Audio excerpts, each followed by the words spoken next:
Video में हम discuss करेंगे एटॉमिक और न्यूक्लियर फिजिक्स, जो कि जनरल साइंस का ही एक पार्ट है। जनरल साइंस का ही एक पार्ट है ये। तो सबसे पहले डिस्कस करते हैं हम radio activity.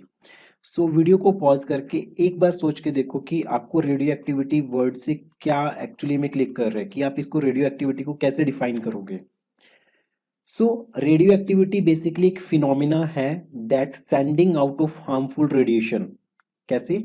Sending out of harmful radiation, sending out harmful radiation. ठीक है। और ये ऐसा क्यों होता है? क्योंकि एटॉमिक न्यूक्लियस क्या होते हैं? ब्रेक होते हैं। एटॉमिक न्यूक्लियस ब्रेक होते हैं। न्यूक्लियस ब्रेक होते हैं। एटॉमिक न्यूक्लियस के ब्रेक होने की वजह से जो हार्मफुल रेडिएशंस निकलती है, तो उस फिनोमिना को बोलते हैं रेडियो एक्टिविटी। ये सबसे पहले किसने बताया, या फिर इसकी यूनिट क्या होती है? तो इसकी यूनिट होती है बैक्यूरल। तो ये बताया हेनरी बैक्यूरल ने। बैक्यूरल। ठीक है। और इसके लिए हेनरी को क्या मिला? नोबेल प्राइज भी मिला था। क्या मिला था? Nobel prize. Nobel prize physics में साथ में मिला था मैडम क्यूरी को और पीरे क्यूरी को। तो ये नाम भी आपको याद रखना है, मैडम क्यूरी और पीरे क्यूरी। ठीक है, पीरे क्यूरी, इनको भी आपको नोबेल प्राइज देखने को मिला था, हेनरी, मैडम क्यूरी और पीरे क्यूरी। अब ये बोला जाता है कि वो सारे एलिमेंट्स जिनमें 83 प्रोटॉन्स या उससे ज्यादा है, जिनमें 83 प्रोटॉन से ज्यादा है, वो सारे elements basically radio active elements है। वो सारे क्या है? रेडियो एक्टिव एलिमेंट्स है। अब ये क्या होते हैं? ये अनस्टेबल होते हैं। ठीक है। और ये एमिट करते हैं अल्फा, बीटा और गामा पार्टिकल्स। और ये क्या करते हैं? Alpha, beta, gamma particle radio निकालते हैं, और उसके बाद ये स्टेबल बन जाते हैं। उसके बाद ये क्या बन जाते हैं? स्टेबल। ठीक है। तो रेडियो एक्टिविटी बेसिकली क्या होता है कि अल्फा, बीटा, गामा पार्टिकल्स का निकलना, उन्हें बेसिकली रेडियो एक्टिविटी बोलते हैं। तो बीटा रेज बीटा रेज का मतलब क्या होता है? इसका मतलब होता है कि फास्ट मूविंग इलेक्ट्रॉन्स है। फास्ट मूविंग ये क्या है? ये इलेक्ट्रॉन्स है, फास्ट मूविंग इलेक्ट्रॉन्स। और गामा रेज का मतलब क्या है? गामा रेज का मतलब है इलेक्ट्रोमैग्नेटिक वेव्स। इलेक्ट्रोमैग्नेटिक वेव्स है ये। ठीक है। Gamma rays are emitted after the emission of alpha and beta rays. पहले अल्फा निकलेगी, फिर बीटा निकलेगी, देन लास्ट में सबसे खतरनाक गामा रेज निकलेंगी। गामा रेज सबसे ज्यादा खतरनाक होती है। जब भी एटम बम वगैरह, न्यूक्लियर बम गिरता है, तो गामा रेज ही निकलती है। गामा रेज होती कुछ नहीं है, प्रकाश की किरणें ही होती है, जो आपको दिखेंगी भी नहीं और आपकी बॉडी को डिकम्पोज कर देंगी, खत्म कर देंगी। ठीक है। तो रॉबर्ट पीरे और उसकी वाइफ मैडम क्यूरी ने एक रेडियो एक्टिव एलिमेंट डिस्कवर किया था, दैट इज रेडियम। उन्होंने ये एलिमेंट डिस्कवर किया था। ठीक है। जो ये रेज निकलती है रेडियो एक्टिविटी से, सबसे पहले किसने रिकॉग्नाइज किया था? ये किया था रदरफोर्ड ने, कि ऐसी रेज निकलती है। तो ये किसने पहचाना था? रदरफोर्ड ने पहचाना था। तो मान लो कि एंड प्रोडक्ट जितने भी रेडियो एक्टिव एलिमेंट्स हैं, मान लो कि ये कोई रेडियो एक्टिव एलिमेंट है। ठीक है। लाइक रेडियम हो गया, प्लूटोनियम हो गया, कोई भी हो गया। इसमें से अल्फा निकल गया, इसमें से बीटा निकल गई, इसमें से गामा रेज निकल गई। निकलने के बाद क्या होगा? निकलने के बाद ये जो बचेगा, ये क्या बचेगा? ये लेड बनेगा। ये क्या बनेगा? लेड बन जाएगा ये। ठीक है। मतलब कि एंड प्रोडक्ट किसका? And product of all the natural radio active elements, वो क्या होगा? वो आपको लेड देखने को मिलेगा, पीबी लेड। ठीक है। अब दो चीजें देखते हैं हमने, स्टेबल और अनस्टेबल न्यूक्लियस की बात करनी है। बेसिकली एक होता है स्टेबल न्यूक्लियस और एक होता है आपके पास अनस्टेबल न्यूक्लियस। तो स्टेबल न्यूक्लियस का मतलब क्या होता है? इसमें बेसिकली एटॉमिक नंबर लो होता है। एटॉमिक नंबर से आप क्या समझते हो? कि नंबर ऑफ प्रोटॉन्स कितनी है उसके न्यूक्लियस में, तो वो एटॉमिक नंबर है। और मास नंबर भी कम होगा। एटॉमिक नंबर कम है तो मास नंबर भी कम होगा। मास नंबर यूजुअली डबल होते हैं। जैसे मान लो कि किसी का एटॉमिक नंबर 6 है, तो उसका मास नंबर 12 के आसपास देखने को मिलेगा आपको। ठीक है। उसके बाद उसमें जो न्यूक्लियस का साइज होता है, न्यूक्लियस का जो साइज होता है, वो होता है छोटा। ऑब्वियसली कम इलेक्ट्रॉन्स है, कम प्रोटॉन्स है, तो न्यूक्लियस का साइज क्या होगा? छोटा होगा। तो इसलिए वो स्टेबल होते हैं। देन अगर हम बात करें न्यूट्रॉन्स और प्रोटॉन्स की रेशो, वो 1 होती है। मतलब number of neutrons number of protons के इक्वल होते हैं। अब अगर फर्दर हम अनस्टेबल की बात करें, तो अनस्टेबल में क्या होगा? High atomic number.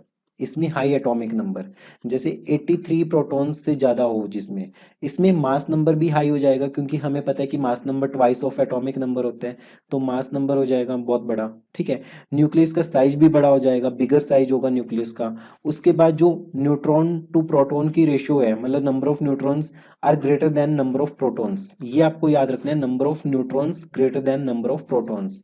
तो स्टेबल न्यूक्लियस और अनस्टेबल न्यूक्लियस। अब सबसे इंपॉर्टेंट बात करते हैं अल्फा बीटा गामा रेज की।